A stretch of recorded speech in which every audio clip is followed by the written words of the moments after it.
Hello, everyone. I'm Luís Fernandes, and welcome to the panel for Building for an Era of Makers. We have here with me Iris and Mr. Minister Tiago, and Aaron had a problem. Maybe he can join us later.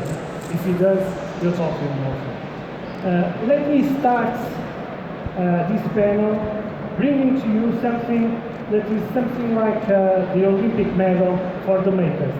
When my students learn that I can come here talking about makers, they made me bring this Maker Fair blue ribbon of merit that they won in Rome last month, and they are very proud of it. So I would like to share with you. The first question, and for Iris, is asking you, what is a maker in your perspective?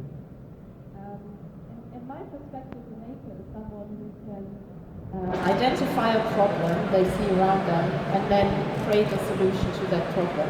So it's not just someone who has an idea about something, but someone who creates a tangible thing. That can be a physical product, it can be a digital product, but it has to be something that is real in the sense that people can use it. Okay, thank you. Apps for Goods, you say that unlocks the confidence and talent of young people through creative learning programs, and in which students and use new technologies to design and make products that they can make a difference to their world. What is the role of Apps for Goods building a generation of makers? What do you do to build this generation? We are actually a small, quite young non-profit, and we focus on bringing together audiences who do not typically talk effectively to each other. So we work with schools and educators in schools or community centers, we work with technology companies, and we work with a broad community of people who work in tech. We've created content that enable teachers to focus on digital product development. So young people pick a problem they are passionate about and turn it into a digital product. And then we bring in people from industry, come in as experts, volunteers who ask hard questions, give them advice, challenge them on what they've done, and that works quite successfully. Is it very important to have that connection among companies and schools? How important is that? It is important because our experts are not expected to deliver course content, but what they are expected to be is to be authentic about who they are and what they've done. So one of the things quite a lot of our good educators do, they know when the teams work on a product and they find a problem, or they think actually they should pivot their idea, they should pivot the product. Quite often the students actually don't listen to the teacher because it's their teacher. So they say, oh, it's just my teacher giving me feedback. But then an expert comes in and they say exactly the same, but it's the expert. So it's not just the message that matters in terms of feedback, but it is the messenger. And if there is a seasoned app developer says, but you haven't thought about the following 3 things, that same feedback could have come from the teacher, but it's now different. Thank you. Mr. Minister, being education minister, you can change school, you can change the vision of school, you can change the work that teachers and students do. And also, being the youngest minister of all time in education, and having yourself a background as a maker and as an investigator, what do you believe it is your role to build a new generation of makers?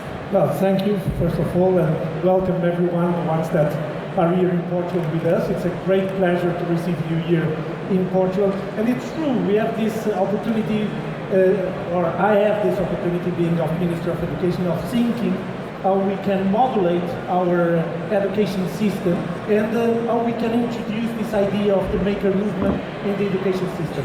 And I just want to tell you a short story about what is happening right now in Portugal. We have a national movement right now, a big discussion, where we are speaking about how we can update and make our curriculum more flexible. How can we introduce the makers movement also in our system, and if it's appropriate or not to have all these discussions in the schools. We started with a big survey among our teachers in the secondary and basic schools.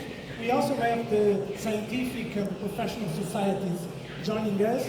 And on last Friday, I had the opportunity to be in a town relatively close to, in a city relatively close to Lisbon, in a big event with the students from the basic school to the university that was called the Student Voice, that we asked them directly, how are you captivated to learn more? How do you keep information after 1 year in a given subject? What are the characteristics of a given teacher that captivates you to learn more and more?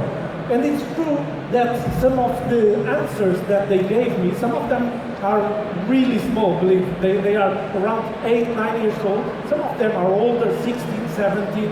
And some of the answers go directly to the big discussions in the academia and big discussions in conference like this one.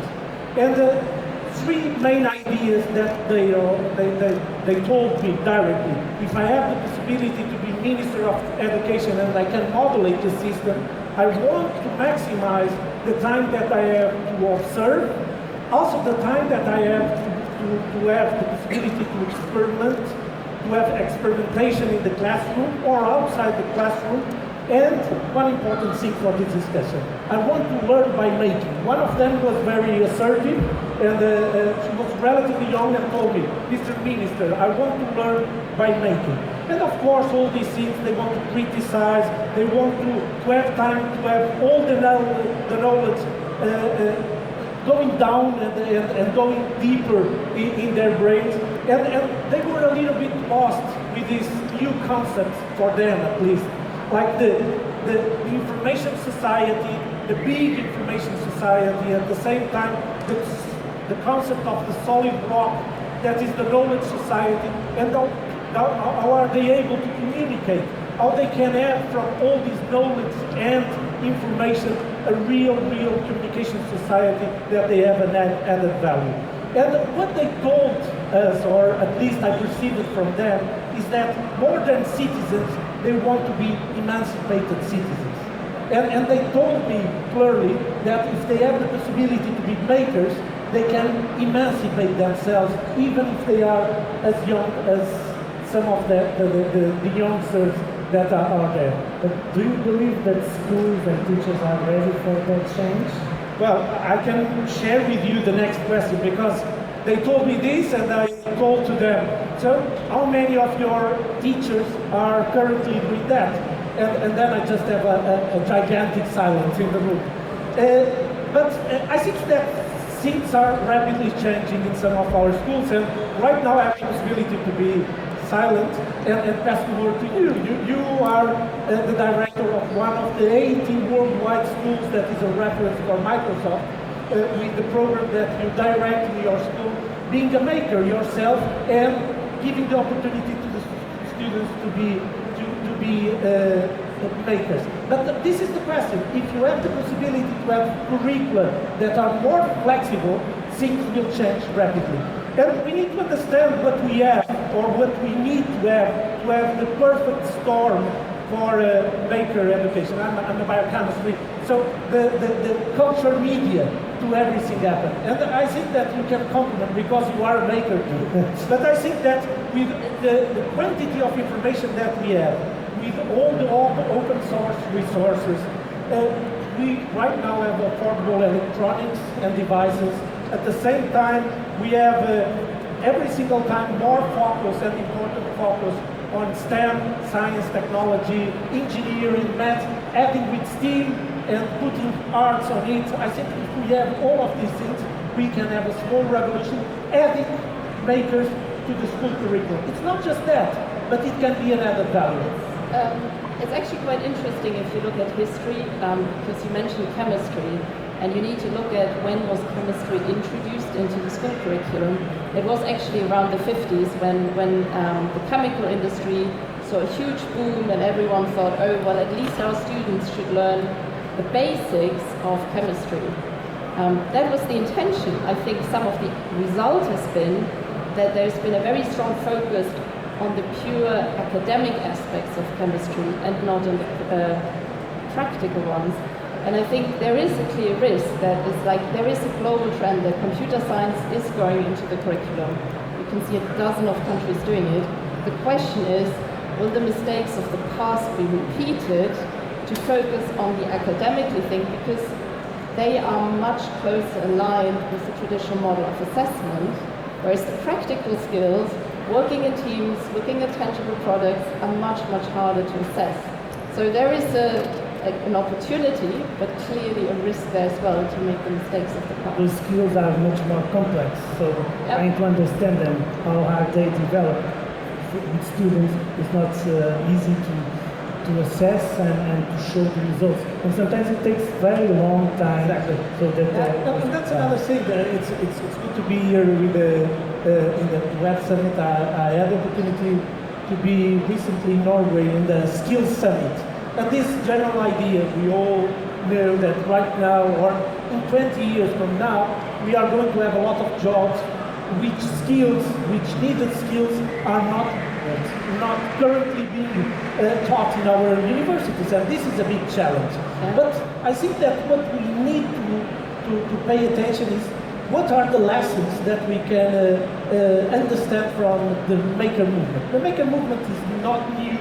It's spreading all over Europe, the northern American countries, also in Latin America. But what are the main lessons that we can learn from this movement? I think that some of the students told me one thing that can be the starting point. Doing is what matters. Some of them told me, doing is what matters. Makers always learn to make stuff by making stuff. And it's a realistic approach about this, because we can speak about what is a maker, what is this maker movement, but we need to have a realistic approach. On the other hand, I think that all this makers movement is a little bit a child, an heritage from the internet. I think that we have access to other stuff. Do it yourself. Yeah, well, and at the same time, the fact that we can share globally what occurs locally. And that's very important. And at the same time, it's not just the technologically interested approach that matters, but that one is very important nowadays.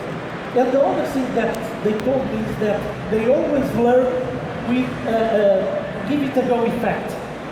For the one from my generation, I think that you can understand if I speak about MacGyver. The MacGyver effect.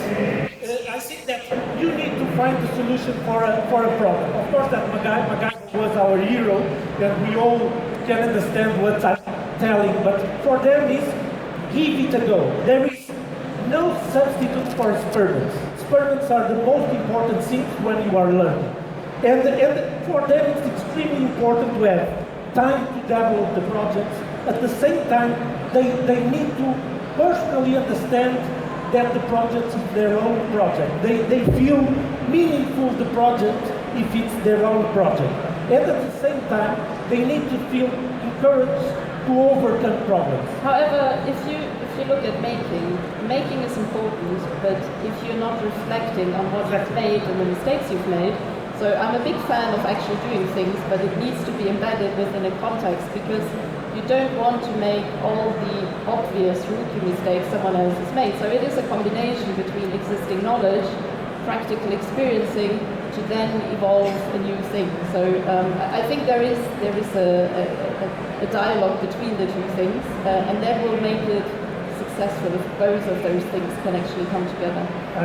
But why is it so important for us to be discussing here in the Web Summit and for our future to discuss this era of makers? Why is it so important? Is it only for supplying the industry with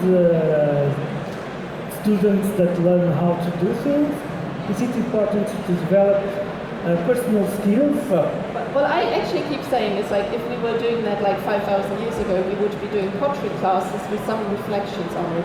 So obviously there is an aspect, information technology and technology in general is, we're living in that age. So it's important for students to get exposed to that within the classroom as well as outside the classroom. However, there will be a lot of discussions here today and in the day before and afterwards about AI and machine learning.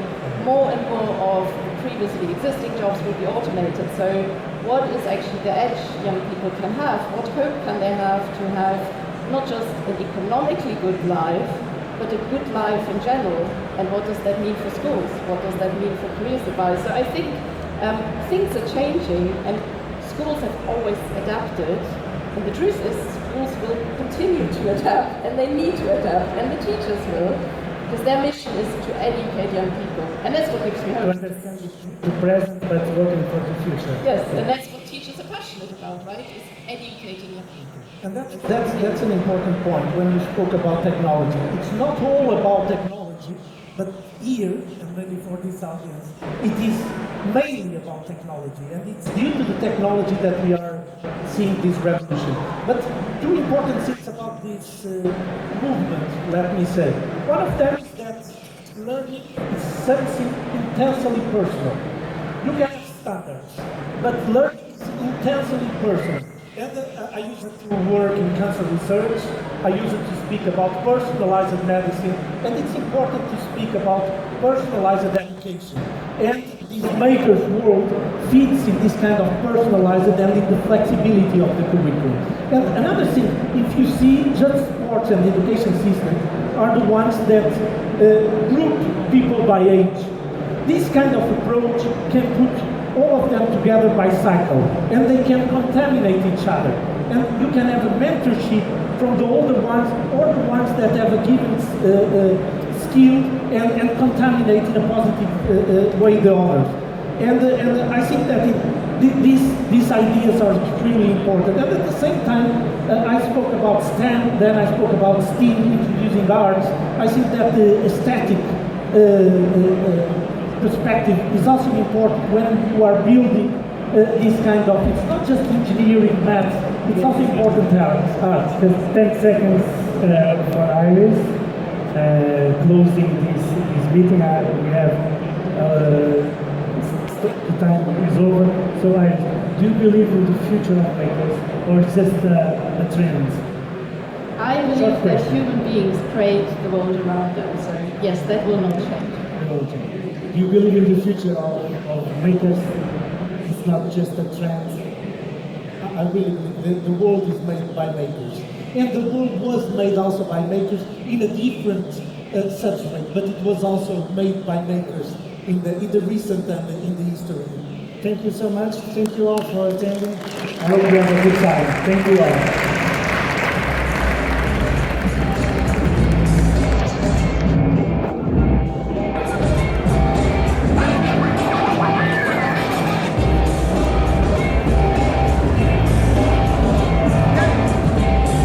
So yeah, really interesting stuff.